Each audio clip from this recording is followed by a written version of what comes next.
Hello friends, welcome to संसार classes. दोस्तों, आज हम पढ़ने वाले हैं विश्व का भूगोल। जी हाँ दोस्तों, विश्व का भूगोल में से 100 क्वेश्चन हम पढ़ने वाले हैं। जी दोस्तों, वर्ल्ड जियोग्राफी के 100 क्वेश्चन पढ़ने वाले हैं। जैसे कि आप थंबनेल में ही देख चुके होंगे कि इस वीडियो में विश्व का भूगोल के 100 क्वेश्चन पढ़ने वाले हैं। तो दोस्तों, आपसे रिक्वेस्ट है कि यदि आप हमारे चैनल पर नए हैं तो प्लीज़ चैनल को सब्सक्राइब कर लीजिए ताकि अब तक हर वीडियो तुरंत पहुंचे। जैसा कि इस चैनल पर हिंदी के जितने भी चैप्टर हैं सभी चैप्टर की प्रैक्टिस सेट स्टार्ट है, उसके साथ साथ जीएस की भी प्रैक्टिस सेट स्टार्ट है। यदि आप वो वीडियो नहीं देखे हैं, जैसे कि हिंदी के जितने भी कुछ चैप्टर ऐसे हैं जिसकी प्रैक्टिस सेट हम कर चुके हैं, तो उस वीडियो का लिंक, उस प्लेलिस्ट का लिंक इस वीडियो के डिस्क्रिप्शन में मिल जाएगा। आप वहाँ से सारे वीडियो देख सकते हैं और हमारे चैनल के प्लेलिस्ट में जाकर के आप वहाँ से सारे वीडियो आसानी से देख सकते हैं। तो फ्रेंड्स, इसके साथ साथ हिंदी के जितने भी चैप्टर उसकी प्रैक्टिस के साथ साथ जीएस के भी प्रैक्टिस सेट स्टार्ट है। तो बिल्कुल आप इस चैनल को सब्सक्राइब कर लीजिए, आपको बहुत हेल्प मिलेगी। तो दोस्तों, चैनल नया है, प्लीज़ आपसे रिक्वेस्ट कर रहे हैं कि चैनल को सपोर्ट करिए और हम आपसे वादा ये करते हैं कि आपको हम कंटेंट अच्छा देंगे जिससे आपको बहुत ही लाभ मिले। तो फ्रेंड्स, आपसे रिक्वेस्ट हमारी जो है वो हम आपको बता दिए हैं और आपकी जो रिक्वेस्ट हमसे है वो हम आपको बता दिए। तो चलिए फ्रेंड्स, अब बिना किसी देरी के वीडियो स्टार्ट करते हैं। जैसा कि पहला क्वेश्चन है, ब्रह्मांड की उत्पत्ति से संबंधित बिग बैंग सिद्धांत का प्रतिपादन किसने किया था? तो फ्रेंड्स, ये देखिए ब्रह्मांड की उत्पत्ति से संबंधित क्वेश्चन कह रहा है। ब्रह्मांड की उत्पत्ति से, ब्रह्मांड की जैसे उत्पत्ति होनी थी या कैसे हुआ था, जो भी ब्रह्मांड की उत्पत्ति से संबंधित जो बिग बैंग सिद्धांत है उसका प्रतिपादन दिए हैं एब जॉर्ज लेमेंटर। किसने दिया? एब जॉर्ज लेमेंटर ने दिया है। तो इसका राइट आंसर क्या हो जाएगा? पहला। इन्होंने क्या किया है? ब्रह्मांड की उत्पत्ति से संबंधित एक सिद्धांत दिया, उसका नाम है बिग बैंग सिद्धांत। तो इसका राइट आंसर क्या है? एब जॉर्ज लेमेंटर जी ने इस सिद्धांत को दिए। तो इसका राइट आंसर हो जाएगा पहला। नेक्स्ट क्वेश्चन है, एडविन हब्बल के किस सिद्धांत ने यह प्रमाणित किया है कि ब्रह्मांड की निरंतर विस्तार हो रहा है? किसने कहा है फ्रेंड्स? एडविन हब्बल जी ने कहा है कि ब्रह्मांड का निरंतर विस्तार हो रहा है। पर ये किसी सिद्धांत में बताएं, कौन से सिद्धांत में बताएं? एडविन हब्बल का कौन सा सिद्धांत है जो कहता है कि ब्रह्मांड का निरंतर विस्तार हो रहा है? तो एडविन हब्बल का जो डॉपलर सिद्धांत है वो सिद्धांत कहता है कि ब्रह्मांड का निरंतर विस्तार हो रहा है। इसमें कौन सा ऑप्शन सी हो जाएगा? बी ऑप्शन, डॉपलर सिद्धांत। तो एडविन हब्बल का सिद्धांत, डॉपलर सिद्धांत जो है ये कहता है कि ब्रह्मांड का निरंतर विस्तार हो रहा है। तो इसका राइट आंसर क्या हो जाएगा? B option. नेक्स्ट क्वेश्चन है, क्षुद्र ग्रह किन दो ग्रहों के बीच में पाए जाते हैं? तो देखिए फ्रेंड्स, जो क्षुद्र ग्रह हैं वो बृहस्पति और मंगल के बीच में पाई जाती है। जैसा कि जो मंगल ग्रह है ये गैसीय नहीं है, असली माना जाता है। और उसके बाद फिर से कौन ग्रह आता है? बृहस्पति आता है। तो मंगल और बृहस्पति के बीच में जो स्थान है उन्हीं स्थानों पर क्षुद्र ग्रह पाए जाते हैं। तो फ्रेंड्स, जैसे कि बुध से शुरू होता है, बुध शुक्र पृथ्वी मंगल ये ग्रह हैं। फिर उसके बाद क्या हो जाता है? बीच में गैप है। उसके बाद बृहस्पति शनि अरुण वरुण ये ग्रह हैं। तो फ्रेंड्स, जो मंगल तक ग्रह है जो पहले का है ये असली है और उसके बाद का जो है बृहस्पति शनि अरुण वरुण ये क्या गैसीय माने जाते हैं। तो इन्हीं दोनों के बीच में जो स्थान है उन्हीं स्थानों पर क्या पाया जाता है? क्षुद्र ग्रह पाया जाता है। तो कौन कौन से ग्रह हो गए? एक तो इस असली में लास्ट में मंगल है और उसके बाद जो वाष्पीय है, गैसीय है, उसमें सबसे पहले कौन है? बृहस्पति है। तो इन्हीं दोनों के बीच में क्षुद्र ग्रह पाया जाता है। तो इसका राइट आंसर क्या हो जाएगा? मंगल एवं बृहस्पति। तो इसका राइट आंसर हो जाएगा डी ऑप्शन। नेक्स्ट है, कौन सा एकमात्र क्षुद्र ऐसा है जिसे नंगी आंखों से देखा जा सकता है? तो फ्रेंड्स, देखिए कौन सा एकमात्र क्षुद्र ग्रह ऐसा है जिसे नंगी आंखों से देखा जा सकता है? जैसे कि वैज्ञानिक लोग किससे देखते हैं? दूरबीन से देखते हैं। पर ये ऐसा क्षुद्र ग्रह ऐसा है, कौन सा ग्रह है जिसे हम सिर्फ ऐसे जैसे साधारण रूप से आप और हम देखते हैं ऐसे देख सकते हैं? वो कौन सा ग्रह है? क्षुद्र ग्रह है। तो वो है फोरवेस्टा। कौन सा ग्रह है फ्रेंड्स? वो है फोरवेस्टा क्षुद्र ग्रह को नंगी आंखों से देखा जा सकता है। तो इसका राइट आंसर हो जाएगा डी ऑप्शन, फोरवेस्टा। नेक्स्ट क्वेश्चन है, मंदाकिनी क्या होता है? तो देखिए फ्रेंड्स, मंदाकिनी क्या होता है? मंदाकिनी तारों का समूह होता है। तो फ्रेंड्स, क्या होता है मंदाकिनी तारों का समूह होता है। जैसे कि रात में आप आसमान में देखते होंगे तारे निकले रहते हुए, तारे टिमटिमाते रहते हैं। तो ये बहुत सारे तारे हैं, एक सारे तारे तो है नहीं। तो इन तारे के समूह को क्या कहते हैं? तो इन्हें मंदाकिनी कहते हैं। तो यह तारों का समूह होता है। तो पहला ऑप्शन इसका सही है। मंदाकिनी क्या होता है? तारों का समूह होता है। नेक्स्ट है सौर मंडल में कौन कौन शामिल है। देखिए फ्रेंड्स, सौर मंडल में कौन कौन शामिल है? सौर मंडल में सूर्य है, बिल्कुल है। सौर मंडल में ग्रह भी हैं, उपग्रह भी हैं, ये भी है, बात सही है फ्रेंड्स। और सौर मंडल में क्षुद्र ग्रह भी हैं, उल्का पिंड भी है, धूमकेतु है। तो फ्रेंड्स देखिए, पहला ऑप्शन सूर्य है, तो ये तो बिल्कुल है सौर मंडल में। बी ऑप्शन है विभिन्न ग्रह एवं उपग्रह, ये भी है। जैसे कि ग्रह आप पढ़े होंगे, बुध, शुक्र, बृहस्पति, मंगल, शनि, ये सब क्या है? ग्रह है। और इन्हीं ग्रहों के कुछ उपग्रह भी हैं जो छोटे हैं, इनसे आकार में छोटे हैं। और क्षुद्र ग्रह भी हैं, जो जैसा कि अभी हमने पढ़ा कि मंगल और बृहस्पति के बीच में क्षुद्र ग्रह है, धूमकेतु भी है फ्रेंड्स, उल्का पिंड भी है।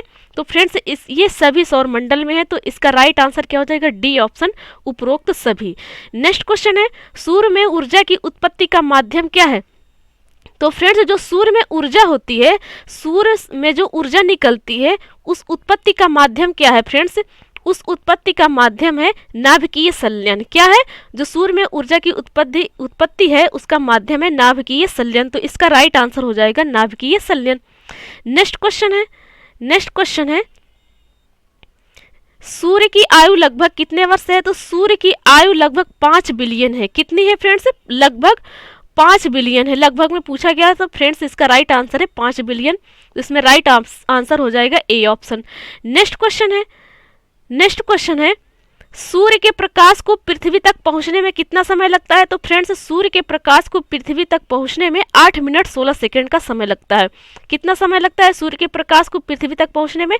8 मिनट 16 सेकंड। तो इसका राइट आंसर हो जाएगा C option, 8 minute 16 second. Next question है सूर्य से निकलने वाली सौर ज्वाला को उत्तरी ध्रुव पर क्या कहते हैं। तो फ्रेंड्स सूर्य से निकलने वाली सौर ज्वाला को उत्तरी ध्रुव पर कहते हैं ऑरोरा बोरियालिस। क्या कहते हैं फ्रेंड्स? Aurora borealis.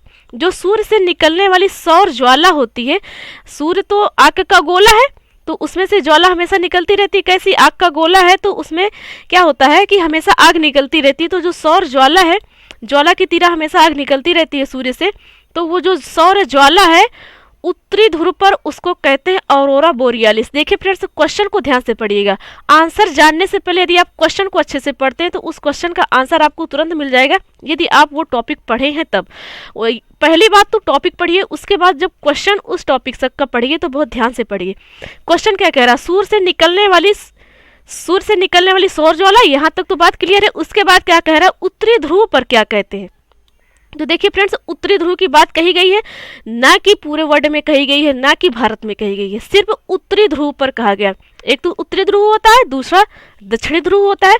तो उत्तरी ध्रुव में सूर्य से निकलने वाली सौर ज्वाला को ऑरोरा बोरियालिस कहते हैं। क्या कहते हैं? Aurora borealis. तो इसका राइट आंसर क्या हो जाएगा? पहला ऑप्शन। नेक्स्ट है हैली नामक धूमकेतु या पुच्छल तारे का परिभ्रमण काल कितने वर्ष का है। तो जो फ्रेंड्स धूमकेतु या पुच्छल तारा जिसे कहते हैं, तो धूमकेतु क्या है या पुच्छल तारा क्या है, यदि आप वो नहीं जानते हैं, इससे डिटेल में जानना चाहते हैं, तो आप हमें कमेंट बॉक्स में कमेंट करके बताइए। हम आपके लिए इस टॉपिक पर वीडियो स्पेशल अपलोड कर देंगे। तो फ्रेंड्स हैली नामक जो धूमकेतु है या पुच्छल तारा है, हैली नामक धूमकेतु या पुच्छल तारे का परिभ्रमण काल कितना है, ये पूछा जा रहा है। ये जो पुच्छल तारा है या धूमकेतु तारा है, इस जो परिभ्रमण करता है, तो ये एक परिक्रमा कितने वर्ष में लगाता है, ये पूछा जा रहा है कि परिभ्रमण काल इसका कितना है। तो इसका परिभ्रमण काल है 76 वर्ष का। तो इसका राइट आंसर हो जाएगा सी ऑप्शन। नेक्स्ट है पृथ्वी अपनी अक्ष पर कितने डिग्री झुकी हुई है। तो पृथ्वी अपने अक्ष पर 23.5 डिग्री झुकी हुई है, जैसे कि इसका राइट आंसर क्या हो जाएगा? B option. नेक्स्ट है पृथ्वी पर दो अक्षांशों के बीच की दूरी कितनी होती है। तो फ्रेंड्स जो पृथ्वी पर अक्षांश, तो आपको पता होगा, अक्षांश रेखा, अक्षांश या देशांतर रेखा, तो आपको पता होगा। बिल्कुल नहीं पता है तो हम आपको बोल दिए कि जो भी टॉपिक आपको पढ़ना है डिटेल में हमें कमेंट बॉक्स में कमेंट करके बता दीजिए, हम आपके लिए उस पर वीडियो बनाकर दे देंगे। तो पृथ्वी पर दो अक्षांशों के बीच में 111 किलोमीटर की दूरी होती है। कितने किलोमीटर की फ्रेंड्स? 111 किलोमीटर की दूरी होती है दो अक्षांशों के बीच में। तो इसका राइट आंसर हो जाएगा पहला ऑप्शन। नेक्स्ट है कितने डिग्री देशांतर को अंतर्राष्ट्रीय तिथि रेखा कहते हैं। तो फ्रेंड्स आप देखिए यहाँ पर अक्षांश रेखा और यहाँ पर देशांतर रेखा की बात की जा रही है, तो इसको जानना तो बहुत जरूरी है। तभी हम एक क्वेश्चन सॉल्व कर पाएंगे। तो क्वेश्चन क्या कह रहा है, कितने डिग्री देशांतर को अंतर्राष्ट्रीय तिथि रेखा कहते हैं? तो फ्रेंड्स 180 डिग्री, 180 डिग्री देशांतर को अंतर्राष्ट्रीय तिथि रेखा कहते हैं। तो इसका राइट आंसर क्या हो जाएगा? D option. नेक्स्ट है आंतरिक ग्रह जिन्हें पार्थिव ग्रह कहते हैं उनमें शामिल नहीं है। तो देखिए फ्रेंड्स, आंतरिक ग्रह जिन्हें पार्थिव ग्रह कहते हैं, पार्थिव ग्रह हम आपको बता दिए जो गैसीय नहीं है, जिस गैसीय किसे कहा जाता है? बृहस्पति, शनि और अरुण वरुण ग्रह को कहा जाता है। और जो आंतरिक ग्रह जिसे पार्थिव ग्रह कहते हैं वो है बुध, शुक्र, पृथ्वी और मंगल। तो फ्रेंड्स देखिए, अब आंतरिक ग्रह जिन्हें पार्थिव ग्रह कहते हैं इनमें शामिल नहीं है। तो फ्रेंड्स देखिए, जो शनि है ना, ये पार्थिव नहीं है, गैसीय है। तो इसका राइट आंसर क्या हो जाएगा? शनि हो जाएगा। शनि इसमें राइट आंसर हो जाएगा। ये क्या है? पार्थिव ग्रह में शामिल नहीं है। और क्वेश्चन भी क्या कह रहा है? इनमें शामिल नहीं है। तो इसका राइट आंसर क्या हो जाएगा? शनि। नेक्स्ट क्वेश्चन है, नेक्स्ट है पृथ्वी का औसत घनत्व कितना है? तो फ्रेंड्स पृथ्वी का औसत घनत्व है 5.5। पृथ्वी का औसत घनत्व पूछा जा रहा है। देखिए फ्रेंड्स कितना निकला है? 5.5। तो इसका राइट आंसर है सी ऑप्शन। नेक्स्ट है निम्नलिखित ज्वालामुखियों में से कौन एक सक्रिय ज्वालामुखी है? तो देखिए फ्रेंड्स 4 ऑप्शन दिया गया है। इस ऑप्शन के अनुसार आपको बताना है कि ये कौन सी ऐसी ज्वालामुखी है जो सक्रिय ज्वालामुखी है। सक्रिय का मतलब होता है वो हमेशा निकलती रहती है, साल में एक बार भी निकल सकती है, 2 बार भी निकल सकती है। और एक होती है सुसुप्त ज्वालामुखी जो सोई हुई रहती हैं, वो सो कर जागती हैं, कभी कभी वो उसमें ज्वालामुखी उसमें से निकलती है। तो फ्रेंड्स जैसा पहला ऑप्शन दिया गया पोपा म्यांमार में है, तो ये सक्रिय ज्वालामुखी नहीं है, सुसुप्त ज्वालामुखी है। बी ऑप्शन है किलिमंजारो जो कि अफ्रीका में है, तो ये भी सुसुप्त ज्वालामुखी है। सी ऑप्शन है क्राकांताओ इंडोनेशिया में है, ये भी क्या है? सुसुप्त ज्वालामुखी, ये भी सक्रिय ज्वालामुखी नहीं है। नेक्स्ट ऑप्शन है एटना जो कि कहाँ पर है? ये ज्वालामुखी इटली में है, और ये क्या है? सक्रिय ज्वालामुखी है। तो इसका राइट आंसर क्या हो जाएगा? एटना जो कि इटली में है। ये कैसी ज्वालामुखी है? सक्रिय ज्वालामुखी है, कभी भी आती रहती है, कभी भी आ सकती है और आती भी रहती है। नेक्स्ट है निम्नलिखित ज्वालामुखियों में से कौन भूमध्य सागर में लिपारी द्वीप पर स्थित है? देखिए फ्रेंड्स क्वेश्चन क्या कह रहा है, ऐसी कौन सी ज्वालामुखियों में से कौन भूमध्य सागर में लिपारी द्वीप पर स्थित है? भूमध्य सागर की बात कही जा रही है। एक जैसा अरब सागर, भूमध्य सागर, अरल सागर, लाल सागर, काला सागर, ऐसा होता है ना, कई बहुत सारे सागर है। तो फ्रेंड्स उसी तरह एक सागर है भूमध्य सागर। तो भूमध्य सागर के लिपारी द्वीप पर स्थित है वो कौन सी ज्वालामुखी है, ये बताना है। तो वो है स्ट्राम्बोली। जी हाँ दोस्तों, कौन सा है? स्ट्राम्बोली ज्वालामुखी जो है वो भूमध्य सागर के लिपारी द्वीप पर स्थित है। तो इसका राइट आंसर बी ऑप्शन है। नेक्स्ट है वह स्थान जहाँ से भूकंपीय तरंगों की उत्पत्ति होती है, वो क्या कहलाता है? फ्रेंड्स वह स्थान जहाँ से भूकंपीय तरंगों की उत्पत्ति होती है, जब भूकंप आता है ना, भूकंप आप बिल्कुल परिचित होंगे भूकंप से, तो जो भूकंपीय तरंग उत्पन्न होती है की उत्पत्ति होती है वो कहलाता है भूकंप मूल। क्या कहलाता है? भूकंप मूल। तो इसका राइट आंसर क्या हो जाएगा? ए ऑप्शन, भूकंप मूल। नेक्स्ट क्वेश्चन है प्लेट विवर्तनिकी क्या है? तो देखिए फ्रेंड्स प्लेट विवर्तनिकी क्या है, ये बहुत बार क्वेश्चन पूछा जाता है एग्जाम में। तो प्लेट विवर्तनिकी है महाद्वीप गतिमान प्लेट का हिस्सा है। जो महाद्वीप है ना, जैसे कि अफ्रीका महाद्वीप, एशिया महाद्वीप, तो ये सब क्या है? महाद्वीप है। तो महाद्वीपों में से गतिमान प्लेट का हिस्सा है। प्लेट जो विवर्तनिकी है गतिमान प्लेट का हिस्सा है। तो फ्रेंड्स इसका राइट आंसर क्या हो जाएगा? पहला ऑप्शन, प्लेट विवर्तनिकी क्या है? महाद्वीप गतिमान प्लेट का हिस्सा है। तो देखिए फ्रेंड्स नेक्स्ट ऑप्शन दिया ज्वालामुखी विस्फोट, तो ये तो नहीं है फ्रेंड्स। हिमालय क्षेत्र में भूमि का कटाव, ये भी नहीं है। प्लेटों के टक्कर से पर्वत का निर्माण, ये भी नहीं है फ्रेंड्स। तो प्लेट विवर्तनिकी पूछा जा रहा है, तो प्लेट विवर्तनिकी कहाँ है? पृथ्वी के नीचे है, पृथ्वी के अंदर है। तो फ्रेंड्स ये क्या हो जाएगा? महाद्वीप गतिमान प्लेट का हिस्सा है, क्योंकि महाद्वीप बसा कहाँ है? पृथ्वी पर ही तो है। तो इसका राइट आंसर पहला हो जाएगा। नेक्स्ट क्वेश्चन है किस महाद्वीप में एक भी ज्वालामुखी नहीं है? तो फ्रेंड्स कौन सा ऐसा महाद्वीप है जहां पर एक भी ज्वालामुखी नहीं है? तो फ्रेंड्स जहां पर तो ज्वालामुखी नहीं है, जहां ज्वालामुखी नहीं आती है वहां के लोग तो बहुत खुश होंगे, क्योंकि वहां ज्वालामुखी आएगी ही नहीं, विनाश होगा ही नहीं। तो फ्रेंड्स देखिए महाद्वीप की बात की जा रही है, ना किसी देश की बात की जा रही है, ना ही किसी राज्य की बात की जा रही है, महाद्वीप। तो हम आपसे रिक्वेस्ट करते हैं कि आप क्वेश्चन को बहुत ध्यान से पढ़िएगा। तो किस महाद्वीप में एक भी ज्वालामुखी नहीं है? तो वो है ऑस्ट्रेलिया महाद्वीप। ऑस्ट्रेलिया महाद्वीप पर एक भी ज्वालामुखी नहीं है। नेक्स्ट है विश्व में सर्वाधिक भूकंप किस पेटी में आते हैं? तो देखिए फ्रेंड्स, विश्व में सर्वाधिक भूकंप विश्व में पूछा जा रहा है, विश्व में सर्वाधिक भूकंप प्रशांत पेटी में आते हैं। कहाँ पर आते हैं फ्रेंड्स? प्रशांत पेटी में आते हैं। तो इसका राइट आंसर सी ऑप्शन हो जाएगा, C is the right answer. Next question है नीदरलैंड में समुद्र तल से नीचे स्थित निम्न भूमि क्षेत्र को किस नाम से जाना जाता है?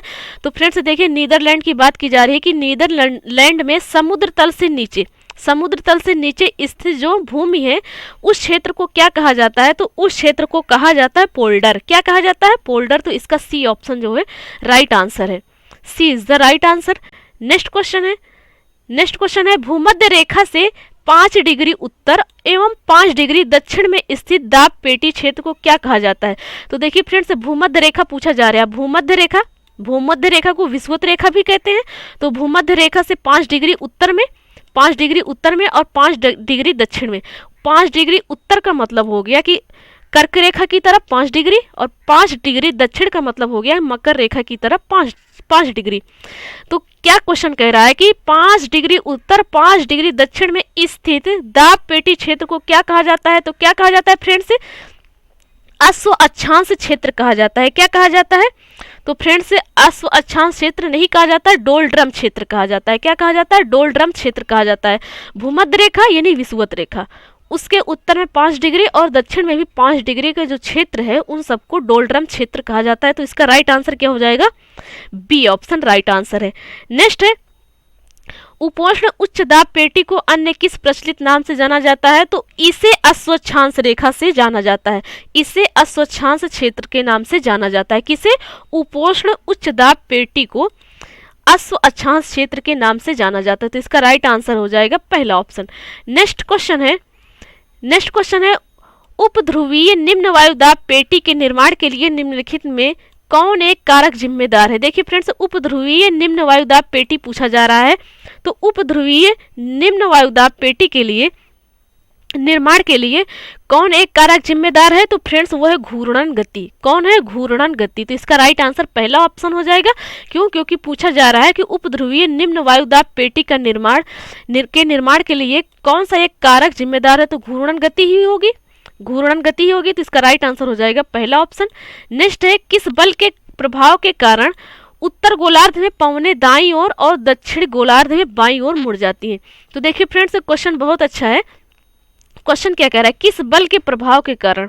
आपको किसी बल के प्रभाव के कारण पूछा जा रहा है कि कौन से बल के प्रभाव के कारण उत्तरी गोलार्ध में पवनें दाईं ओर और दक्षिणी गोलार्ध में पवनें बाईं ओर मुड़ जाती हैं। तो वो कौन सा बल है फ्रेंड्स? वो है कोरियोलिस बल। कोरियोलिस बल के कारण क्या होता है? उत्तरी गोलार्ध में जो हवा होती है वो दाईं ओर और दक्षिणी गोलार्ध में बाईं ओर मुड़ जाती है।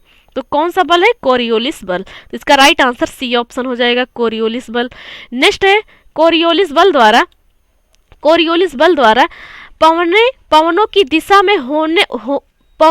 में होने वाले परिवर्तन को किस नियम के रूप में जाना जाता है? देखिए फ्रेंड्स, अभी तक तो पूछा जा रहा था कि उत्तरी गोलार्ध में उत्तरी तरफ और दक्षिणी गोलार्ध में बाईं तरफ, दाएं या बाएं पूछा जा रहा था। तो वो कौन सा बल था? कोरियोलिस बल। अब इसमें क्वेश्चन क्या कह रहा है? कोरियोलिस बल द्वारा, क्वेश्चन में ही दे दिया गया है कोरियोलिस बल द्वारा पवनों की दिशा में होने वाली जो परिवर्तन होता है दक्षिणी गोलार्ध में बाएं तरफ, उत्तरी गोलार्ध में दाएं तरफ जो होता है, ये किस नियम से होता है? परिवर्तन को किस नियम के रूप में जाना जाता है ये पूछा जा रहा है। तो ये होता है फेरेल का नियम। क्या होता है फ्रेंड्स? फेरेल के नियम के अनुसार होता है। तो इसका राइट आंसर हो जाएगा पहला ऑप्शन।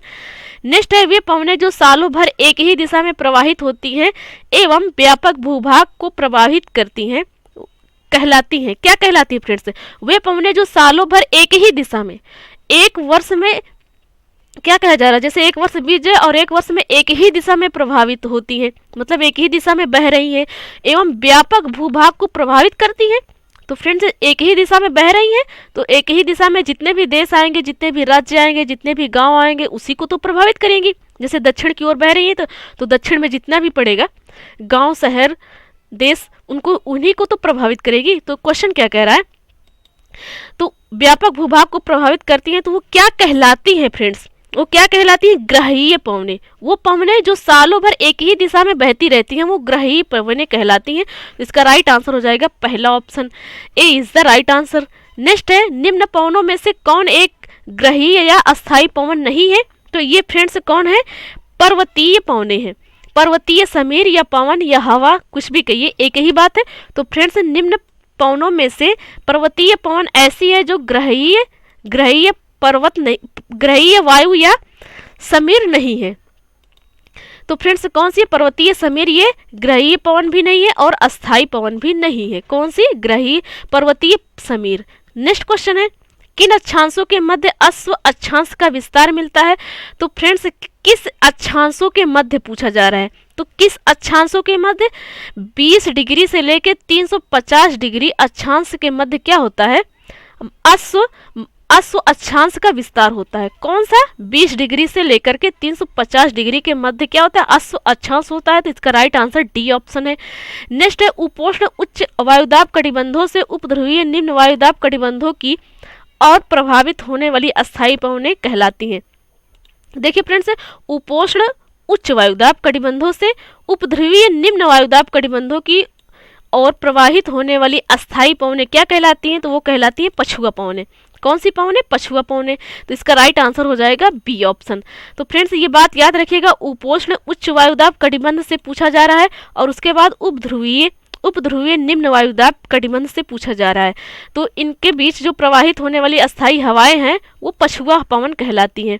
नेक्स्ट क्वेश्चन है, वायुमंडलीय दाब का मापन किस यंत्र के द्वारा किया जाता है? तो वायुमंडलीय दाब का मापन बैरोमीटर यंत्र के द्वारा किया जाता है। नेक्स्ट है, क्षोभ मंडल की ऊपरी परत में तीव्र गति से प्रवाहित होने वाली पवन कहलाती है। तो देखिए फ्रेंड्स, जो क्षोभ मंडल की ऊपरी परत है ना, जैसे कि पृथ्वी से जो भी वर्षा हो रही है, बादल छा रहे हैं, धूप हो रही है, गर्मी हो रही है, ठंडी हो रही है, सब क्या होता है? क्षोभ मंडल में ही तो होते हैं, जैसा कि हम आप महसूस कर पाते हैं। तो ये फ्रेंड्स क्या होता है, जो क्षोभ मंडल की ऊपरी परत में जो तीव्र गति से प्रवाहित होती है हवा, पवन, तो उसे क्या कहते हैं फ्रेंड्स? उसे कहते हैं जेट स्ट्रीम। क्या कहते हैं? Jet stream. तो इसका राइट आंसर हो जाएगा सी ऑप्शन, जेट स्ट्रीम कहलाता है। जो क्षोभ मंडल की ऊपरी परत में हवाएं चलती हैं उसे जेट स्ट्रीम कहते हैं। नेक्स्ट है, किन कारणों से भूमध्य रेखीय क्षेत्रों में चक्रवातों की उत्पत्ति नहीं होती है? तो देखिए फ्रेंड्स, किन कारणों से भूमध्य रेखीय क्षेत्र पूछा जा रहा है। भूमध्य रेखीय क्षेत्र मतलब विषुवत रेखा या भूमध्य रेखा एक ही बात है। कभी हमने पढ़ा था कि उत्तर में 5 डिग्री और दक्षिण में 5 डिग्री क्षेत्र को क्या कहते हैं, ये भी आपको बता दिए वीडियो में।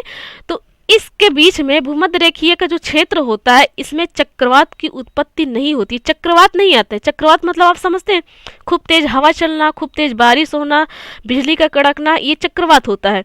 तो फ्रेंड्स इन जो भूमध्य रेखीय का क्षेत्र है वहाँ पर चक्रवात की उत्पत्ति नहीं होती है। क्यों नहीं होती है, यही तो पूछा जा रहा है क्वेश्चन में। इसका कारण पूछा जा रहा है क्योंकि कोरियोलिस बल अभाव के कारण। किसके बल के कारण? कोरियोलिस बल अभाव के कारण। तो इसका राइट आंसर क्या हो जाएगा? डी ऑप्शन, कोरियोलिस बल अभाव के कारण भूमध्य रेखीय क्षेत्र में चक्रवात की उत्पत्ति नहीं होती है। नेक्स्ट है, महासागरीय धाराओं की उत्पत्ति में निम्न में कौन सबसे महत्वपूर्ण भूमिका निभाता है? तो जो महासागरीय धाराओं की उत्पत्ति होती है, उत्पत्ति में सबसे ज्यादा महत्वपूर्ण भूमिका निभाता है कौन? पृथ्वी की घूर्णन गति। जी हाँ दोस्तों, कौन? पृथ्वी की घूर्णन गति। यदि पृथ्वी अपने अक्ष पर ना घूमे या पृथ्वी सूर्य का चक्कर ना लगाए तो दिन रात नहीं होगे, मौसम भी नहीं बदलेगा और हवाएं भी नहीं बदलेंगी, हवाओं का दिशा भी नहीं बदलेगा, हवा भी नहीं चलेगी। तो फ्रेंड्स क्या क्वेश्चन क्या कह रहा है? महासागरीय धाराओं की उत्पत्ति निम्न में से कौन सबसे महत्वपूर्ण भूमिका निभाता है? महासागरीय की धारा भी बदलेगी, जब पृथ्वी घूमेगी तो महासागरीय धारा जैसे पश्चिम में चल रही है तो कभी उत्तर में भी हो सकती है, कभी पूरब में भी हो सकती है। पृथ्वी पर कभी हवाएं पश्चिम की ओर बह रही है तो कभी पूरब की ओर ही बहती है। तो ये सारी प्रक्रिया, ठंडी गर्मी का मौसम, रात दिन का होना, सारी प्रक्रिया किससे होती है? पृथ्वी की घूर्णन गति से ही होती है। तो इसका राइट आंसर सी ऑप्शन है, पृथ्वी की घूर्णन गति। नेक्स्ट क्वेश्चन है किस महासागरीय जलधारा को यूरोप का कंबल की संज्ञा दी जाती है?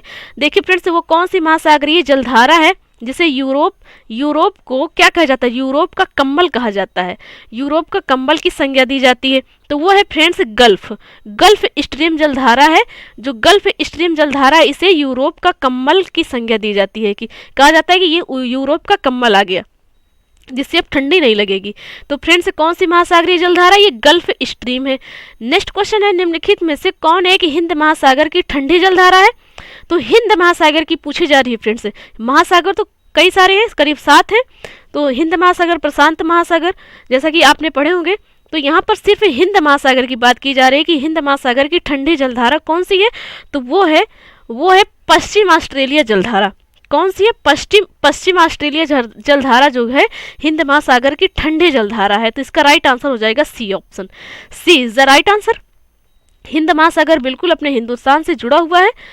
नेक्स्ट क्वेश्चन है निम्नलिखित में से कौन एक गर्म जलधारा का उदाहरण है। तो गर्म जलधारा कौन सी है, इसमें 4 ऑप्शन दिया गया है। इसमें से बताना है कि कौन सा ऐसा ऑप्शन है जो ऑप्शन ऐसा है कि वो गर्म जलधारा है।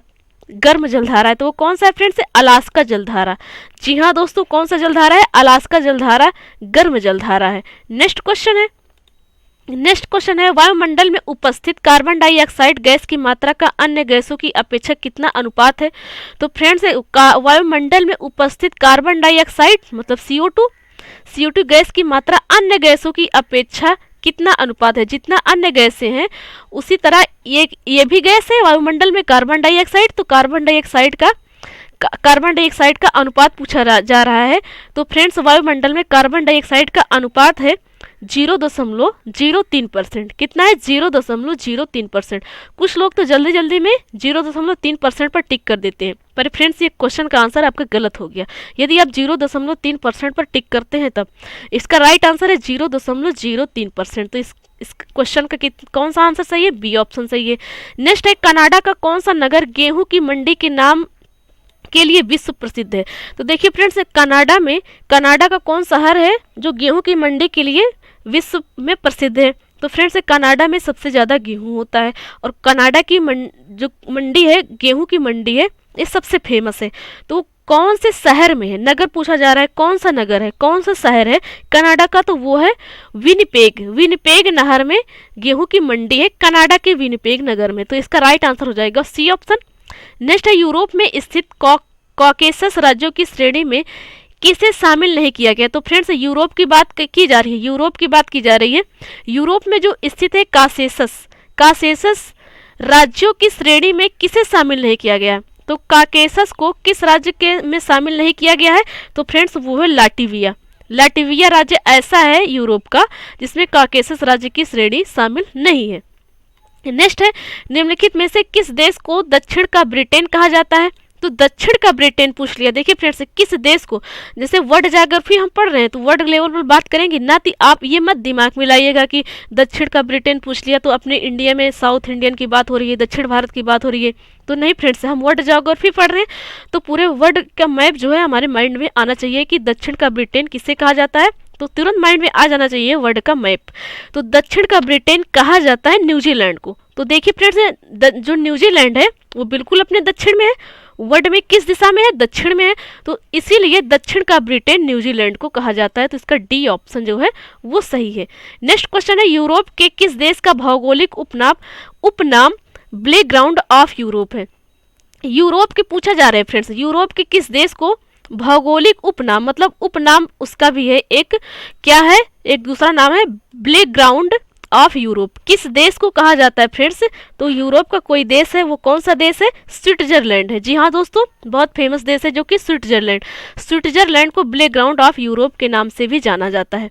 नेक्स्ट है निम्नलिखित में किसे 7 पहाड़ियों का नगर कहा जाता है। तो फ्रेंड्स रोम को कहा जाता है। इटली की राजधानी रोम को 7 पहाड़ियों का नगर कहा जाता है। तो इसका राइट आंसर हो जाएगा डी ऑप्शन। नेक्स्ट है अमेरिकी नगर डेट्रॉयट किस उद्योग के लिए प्रसिद्ध है। तो जो अमेरिका में एक नगर है डेट्रॉयट, ये फ्रेंड्स ऑटोमोबाइल के लिए फेमस है। अब ऑटोमोबाइल तो आप समझते होंगे ऑटोमोबाइल क्या होता है। जो फ़ोन हम चलाते हैं वो तो है नहीं, ऑटोमोबाइल जैसे कि विक्रम हो गया, टेम्पो हो गया, ये सब क्या होता है? ऑटोमोबाइल होता है। तो फ्रेंड्स अमेरिका का जो नगर है डेट्रॉयट, यहाँ पर ऑटोमोबाइल के उद्योग के लिए ये फेमस है। नेक्स्ट है किस जल संधि को आंसुओं का प्रवेश द्वार कहा जाता है। तो फ्रेंड्स आंसुओं का प्रवेश द्वार किस जल संधि को कहा जाता है? वो कहा जाता है बॉब एल मंडेब जल संधि। बॉब एल मंडेब जल संधि। अब आप हमें कमेंट बॉक्स में कमेंट करके बताइए कि बॉब एल मंडेल संधि, जैसा कि सी ऑप्शन लिखा है, ये किन 2 देशों के बीच में है। आपको बताना है, और इसी जल संधि को आंसुओं का प्रवेश द्वार कहते हैं। नेक्स्ट है, विश्व की सर्वाधिक व्यस्त नहर की उपमा किसे दी गई है?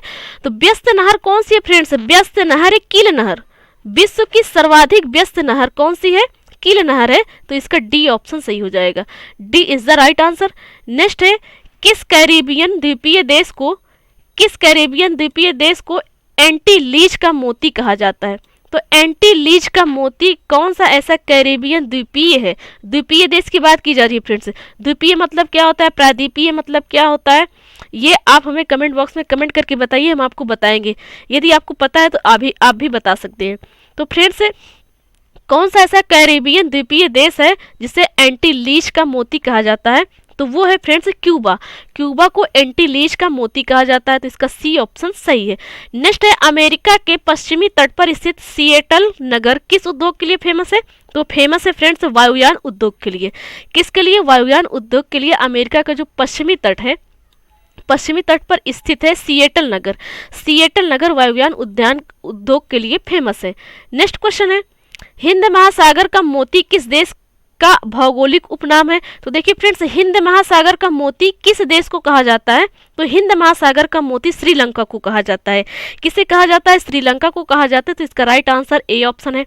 नेक्स्ट है, किस खाड़ी देश को मोतियों का द्वीप के नाम से जाना जाता है? वो कौन सा खाड़ी देश है? देखिए फ्रेंड्स, क्वेश्चन कह रहा है किस खाड़ी देश को, वो खाड़ी देश है और उसे मोतियों का द्वीप कहा जाता है। तो वो कहा जाता है बहरीन देश को। जी हाँ दोस्तों, कौन सा देश है? बहरीन है। तो बहरीन खाड़ी देश है, तो बहरीन इसमें आंसर सही है। इसे मोतियों का द्वीप कहा जाता है। नेक्स्ट है, मध्य अफ्रीका में पाए जाने वाले उष्णकटिबंधीय घास के मैदानी भाग को क्या कहते हैं? तो मध्य अफ्रीका में जो उष्णकटिबंधीय घास के मैदान पाए जाते हैं उसे कहते हैं पार्कलैंड। क्या कहते हैं? पार्कलैंड। तो इसका राइट आंसर है C option, C is the right answer. Next है, ऑस्ट्रेलिया के दक्षिण पूर्वी भाग में स्थित शीतोष्ण युक्त घास के मैदानी भागों को क्या कहते हैं? तो फ्रेंड्स, जो ऑस्ट्रेलिया में घास के मैदान होते हैं उसे डाउन्स घास के मैदान कहते हैं। तो इसका राइट आंसर हो जाएगा डी ऑप्शन। नेक्स्ट है, मध्य चिली में किस प्रकार के वनों का विस्तार सबसे अधिक है? तो फ्रेंड्स, जो चिली का बीच वाला पोर्शन है उसमें जो वन का विस्तार है, वनों का विस्तार है जो वहाँ पर सबसे अधिक है, मध्य वाले चिली के मध्य वाले पोर्शन में। तो उसे कहते हैं फ्रेंड्स भूमध्य सागरीय वन। क्या कहते हैं? भूमध्य सागरीय वन कहते हैं। तो इसका राइट आंसर हो जाएगा डी ऑप्शन। नेक्स्ट है, अमेजन बेसिन में वर्षा वनों को किस स्थानीय नाम से जाना जाता है? तो फ्रेंड्स, जो अमेजन बेसिन है उसे वर्षा वनों को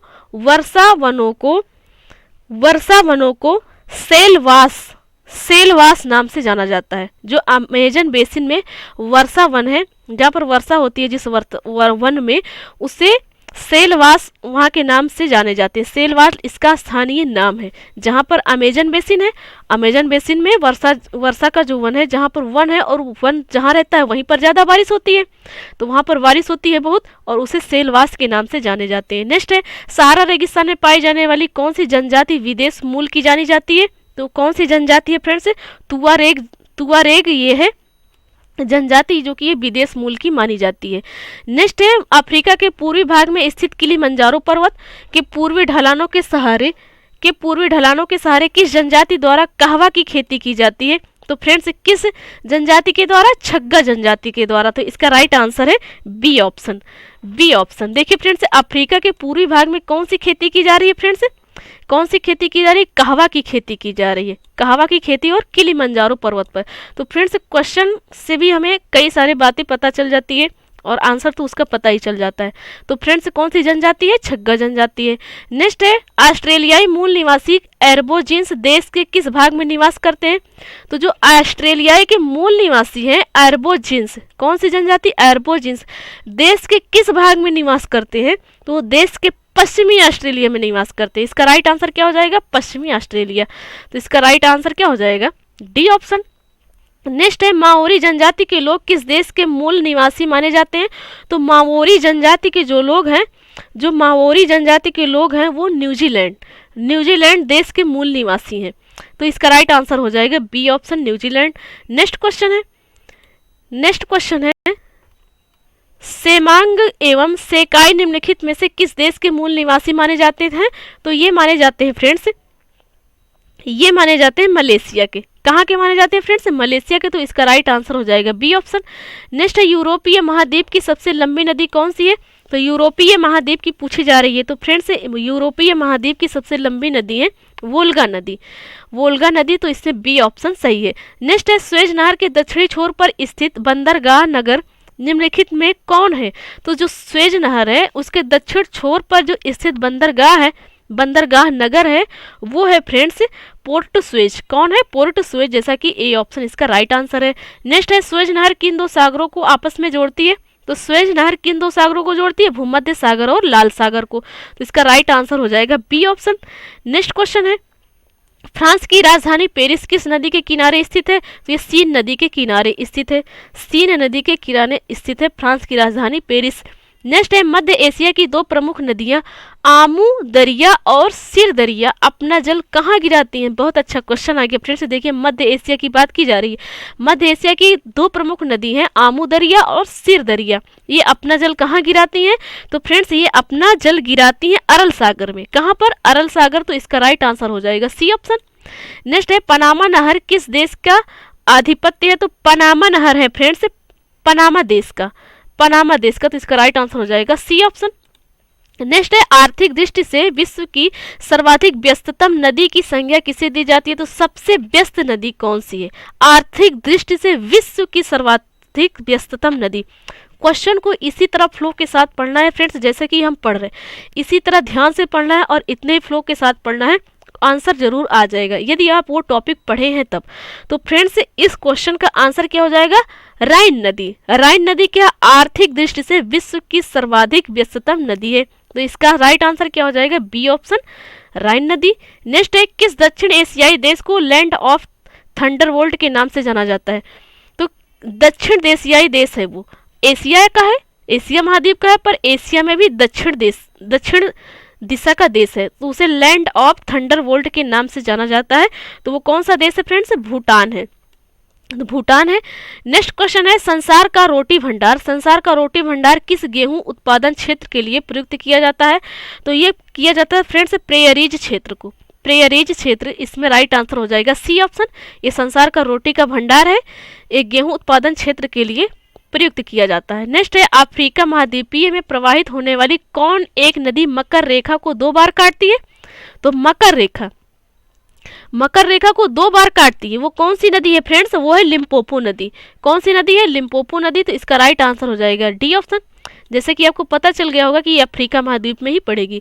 नेक्स्ट है मिसिसिपी और मिसौरी दो प्रमुख नदियां अमेरिका के किस नगर में आपस में मिल जाती हैं? तो ये दोनों नदियां हैं फ्रेंड्स, ये अमेरिका के सेंट लुइस में मिल जाती हैं, आपस में सेंट लुइस नगर में आपस में मिल जाती हैं। नेक्स्ट है यूरोपीय महाद्वीप की सबसे लंबी नदी वोल्गा अपना जल किसमें समाहित करती है? तो यूरोपीय महाद्वीप की सबसे लंबी नदी को बता रहा है कि कौन सी नदी है? वोल्गा नदी है यूरोप महाद्वीप की सबसे लंबी नदी। और नेक्स्ट क्वेश्चन क्या कह रहा है कि अपना जल किसमें समाहित करती है, मतलब इनका जल कहाँ पर गिरता है? तो कौन से सागर में गिरता है फ्रेंड्स? इनका जल गिरता है कैस्पियन सागर में। तो इसका राइट आंसर हो जाएगा बी ऑप्शन। नेक्स्ट क्वेश्चन है, नेक्स्ट है बैकाल झील के बाद विश्व की दूसरी सबसे गहरी झील निम्न में से कौन है? तो इस क्वेश्चन से को पढ़ने से ही हमको पता चल गया कि इसका मतलब बैकाल झील क्या है? विश्व की सबसे गहरी झील है, और विश्व की सबसे गहरी झील तो बैकाल झील हो गई। पर क्वेश्चन क्या कह रहा है? विश्व की दूसरी सबसे गहरी झील कौन सी है? तो पहली तो बैकाल हो गई, अब दूसरी को बताना है, तो दूसरी कौन सी है? दूसरी है टैंगानिका। टैंगानिका झील क्या है? विश्व की दूसरी सबसे गहरी झील है, और पहली कौन है? बैकाल झील है। नेक्स्ट है विश्व की सबसे लंबी नदी नील का सबसे लंबी नदी नील नदी का उद्गम केंद्र किस झील को माना जाता है? तो फ्रेंड्स जो विश्व की सबसे लंबी नदी है वो नील नदी है। विश्व की सबसे लंबी नदी कौन है? नील नदी है। और सबसे बड़ी की बात की जाए तो वो अमेजन नदी है। तो जो नील नदी है विश्व की सबसे लंबी नदी है, ये किसी झील से निकलती है। अब ये बताना है कि कौन से झील से निकलती है? तो ये विक्टोरिया झील से निकलती है, और झील को ही इंग्लिश में लेक कहा जाता है, जैसा कि ये लेक लिखा हुआ है विक्टोरिया लेक। तो इसका राइट आंसर हो जाएगा सी ऑप्शन।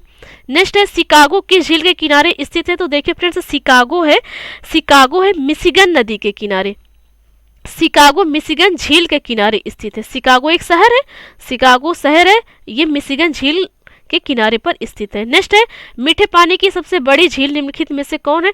तो झील की बात हो रही है फ्रेंड्स, मीठे पानी की सबसे बड़ी झील। और याद करिए कि हम वर्ल्ड ज्योग्राफी पढ़ रहे हैं, इंडिया के वुलर झील पर आप ना जाइएगा, कंफ्यूज करने के लिए ऑप्शन भी दिया हुआ है, सी ऑप्शन वुलर लिखा हुआ है। पर फ्रेंड्स आप याद रखिए कि हम वर्ल्ड ज्योग्राफी पढ़ रहे हैं। क्वेश्चन में तो देना चाहिए था कि विश्व में मीठे पानी की सबसे बड़ी झील कौन सी है, क्वेश्चन में ऐसा देना चाहिए था। पर आप हम जो ये वीडियो पढ़ रहे हैं, जो ये हमारा ये वीडियो, ये तो वर्ल्ड ज्योग्राफी का है, यहाँ पर तो हमें याद रखना है। पर जब क्वेश्चन आएगा एग्जाम में तो वो ऐसे नहीं आएगा। क्वेश्चन जब आएगा एग्जाम में तो वहाँ पर लिखा रहेगा कि भारत में पूछा जा रहा है कि विश्व में पूछा जा रहा है। तो फ्रेंड्स यहाँ पर तो वर्ल्ड ज्योग्राफी पढ़ रहे हैं, तो यहाँ पर ऑप्शन जो होगा वो हमारा होगा सुपीरियर झील। तो विश्व की सबसे मीठे पानी की बड़ी झील कौन सी है, सुपीरियर झील। और भारत की बात की जाए तो भारत की कौन सी झील है मीठे पानी की, वो है वुलर झील। अब आप में कमेंट बॉक्स में कमेंट करके बताइए कि भारत की सबसे खारे पानी की झील कौन सी है, आपको बताना है। नेक्स्ट है कनाडा की प्रमुख नदी मैकेंजी नदी, जो उत्तर की ओर प्रवाहित होती है, किस झील से निकलती है। देखिए क्वेश्चन से हमें कई सारे चीजें क्लियर हो जा रही है कि कनाडा की प्रमुख नदी मैकेंजी नदी है। मैकेंजी नदी है, इसीलिए आपको कहते हैं कि क्वेश्चन को बहुत ध्यान से पढ़ना है। कभी कभी क्वेश्चन से ही आंसर मिल जाता है, क्वेश्चन में ही आंसर छिपा होता है। कभी कभी ऐसा होता है कि उसके नीचे का 2 और क्वेश्चन है, जो 4-6 और क्वेश्चन है, उन सभी क्वेश्चन का आंसर किसी एक क्वेश्चन में के अंदर ही रहता है, वहीं से मिल जाता है। तो फ्रेंड्स एक क्वेश्चन को बहुत अच्छे से पढ़ना है, ध्यान से पढ़ना है। तो कनाडा की प्रमुख नदी जो मैकेंजी नदी है, जो उत्तर की ओर प्रवाहित होती है, वो किस झील से निकलती है, तो वो निकलती है ग्रेट स्लेव से। कौन से झील से, ग्रेट स्लेव, इसका राइट आंसर हो जाएगा B option. Sorry friends. Next है किस अफ्रीकी देश की सीमा विक्टोरिया झील से संलग्न नहीं है। तो अफ्रीकी देश की सीमा पूछी जा रही है, वो अफ्रीकी देश की सीमा विक्टोरिया झील से लगी हुई नहीं है, तो वो है फ्रेंड्स मोजाम्बिक। मोजाम्बिक अफ्रीका का ऐसा देश है जो विक्टोरिया झील से जुड़ा हुआ नहीं है। नेक्स्ट है विश्व का सबसे ऊंचा जलप्रपात एंजिल जलप्रपात किस देश में स्थित है। तो एंजिल जलप्रपात है फ्रेंड्स वेनेजुएला में। कहाँ पर है, वेनेजुएला में, तो इसका सी ऑप्शन सही है। नेक्स्ट है विश्व प्रसिद्ध नियाग्रा जलप्रपात किस नदी पर स्थित है। तो जो विश्व फेमस है नियाग्रा जलप्रपात, ये कौन सी नदी पर है, तो फ्रेंड्स ये है सेंट लॉरेंस। ये कौन सी नदी पर है, सेंट लॉरेंस। ये विश्व का फेमस नियाग्रा जलप्रपात है। नेक्स्ट है विश्व का सबसे ऊंचा एंजिल जलप्रपात किस नदी पर स्थित है। देखिए फ्रेंड्स अब पूछा जा रहा है कि जो एंजिल जलप्रपात है ये किस नदी पर स्थित है, तो ये स्थित है कैरो नदी पर। तो इसका राइट आंसर हो जाएगा बी ऑप्शन। नेक्स्ट क्वेश्चन है वैश्विक स्तर पर किस देश का जनघनत्व सबसे अधिक है। वैश्विक स्तर पर किस देश का जन घनत्व सबसे अधिक है। जन घनत्व की बात की जा रही है, वैश्विक स्तर पर बात की जा रही है, तो कौन सा देश है, वो है सिंगापुर। कौन सा देश है, सिंगापुर। तो इसका राइट आंसर हो जाएगा सी ऑप्शन। नेक्स्ट है क्षेत्रफल की दृष्टि से एशियाई महाद्वीप का सबसे छोटा देश कौन सा है। तो क्षेत्रफल की दृष्टि से पूछा जा रहा है और एशिया महाद्वीप का सबसे छोटा देश पूछा जा रहा है, ना कि पूरे वर्ल्ड का। तो फ्रेंड्स क्षेत्रफल की दृष्टि से एशिया महाद्वीप का जो मालदीव देश है, ये क्षेत्रफल की दृष्टि से सबसे छोटा देश है। नेक्स्ट क्वेश्चन है एशिया महाद्वीप का सबसे लंबा रेल मार्ग ट्रांस साइबेरियन रेल मार्ग किन 2 नगरों को जोड़ता है। तो एशिया महाद्वीप का जो सबसे लंबा रेल मार्ग है ट्रांस साइबेरियन रेल मार्ग। ये ट्रांस साइबेरियन मार्ग जो है ये जोड़ता है लेनिनग्राड से व्लादिवोस्टोक को। लेनिनग्राड से व्लादिवोस्टोक को जोड़ता है ये रेल मार्ग, जो कि एशिया महाद्वीप का सबसे लंबा रेल मार्ग है ट्रांस साइबेरियन, और ये जोड़ता है सी ऑप्शन लिखा हुआ है लेनिनग्राड से व्लादिवोस्टोक को। नेक्स्ट है लैंड ऑफ व्हाइट एलिफेंट किस देश का भौगोलिक उपनाम है। तो ये है फ्रेंड्स थाईलैंड का। थाईलैंड इसमें राइट आंसर है। इससे थाईलैंड को क्या कहा जाता है, land of white elephant. Next है लैंड ऑफ व्हाइट एलिफेंट्स किस देश को कहा जाता है, तो थाईलैंड को हम पढ़ चुके हैं। नेक्स्ट क्वेश्चन है यूरोपीय महाद्वीप को किस देश में पवन चक्कियों का निर्माण सर्वाधिक हुआ है। तो यूरोपीय महाद्वीप के किस देश में पवन चक्की का निर्माण सबसे अधिक हुआ है, तो वो हुआ है फ्रेंड्स नीदरलैंड में। नीदरलैंड क्या यूरोप महाद्वीप का एक देश है, और नीदरलैंड में पवन चक्कियों का निर्माण सबसे ज्यादा हुआ है। नेक्स्ट है क्षेत्रफल के आधार पर विश्व का सबसे बड़ा प्रायद्वीपीय निम्न में से कौन है। तो क्षेत्रफल के आधार पर विश्व का सबसे बड़ा प्रायद्वीप पूछा जा रहा है। प्रायद्वीप कौन सा है, तो वो है फ्रेंड्स अरब प्रायद्वीप। कौन सा है, अरब प्रायद्वीप। तो इसका राइट आंसर हो जाएगा डी ऑप्शन। नेक्स्ट है खाद्यान्न उत्पादन के मामलों में यूरोपीय महाद्वीप का एक देश जिसे किसानों का देश भी कहा जाता है। तो यूरोपीय महादेश का कोई एक ऐसा देश है जिसे किसानों का देश भी कहा जाता है, तो वो है फ्रेंड्स फ्रांस। कौन सा देश है? फ्रांस। तो इसका राइट आंसर हो जाएगा बी ऑप्शन। नेक्स्ट है उत्तरी अमेरिका महाद्वीप की खोज सर्वप्रथम किसने की थी? तो उत्तरी अमेरिका महाद्वीप की खोज सर्वप्रथम किए थे अमेरिगो वेस्पुस्सी। कौन किए थे? अमेरिगो वेस्पुस्सी। क्वेश्चन को अच्छे से पढ़िएगा। उत्तरी अमेरिका महाद्वीप की बात की जा रही है, तो इसको किसने किया? खोज अमेरिकी वेस्पुस्सी, ना कि अमेरिका की बात की जा रही है, ध्यान दीजिएगा फ्रेंड्स। नेक्स्ट है सॉफ्टवेयर एवं कंप्यूटर उद्योग के लिए विख्यात सिलिकॉन वैली किस नगर में स्थित है? तो देखिए फ्रेंड्स, जो सॉफ्टवेयर एवं कंप्यूटर उद्योग के जो होते हैं, जैसे कि आपकी क्या होती है, मेमोरी होती है, सिलिकॉन की बनी होती है, जो चिप होती है, जो आईसी होती है, जो लैपटॉप या कंप्यूटर में लगी होती है, वो सिलिकॉन की बनी होती है। तो अब ये पूछा जा रहा है कि ये जो वैली है किस नगर में स्थित है? विख्यात सिलिकॉन वैली किस नगर में स्थित है जहाँ पर बहुत ज़्यादा मात्रा में सिलिकॉन वैली पाई जाती है? तो वो है फ्रेंड्स सैन फ्रांसिस्को। कहाँ पर ज़्यादा पाई जाती है? San Francisco. तो इसका राइट आंसर हो जाएगा सी ऑप्शन। नेक्स्ट है निम्नलिखित में से कौन सा लैटिन अमेरिकी देश भूमध्य रेखा पर स्थित नहीं है?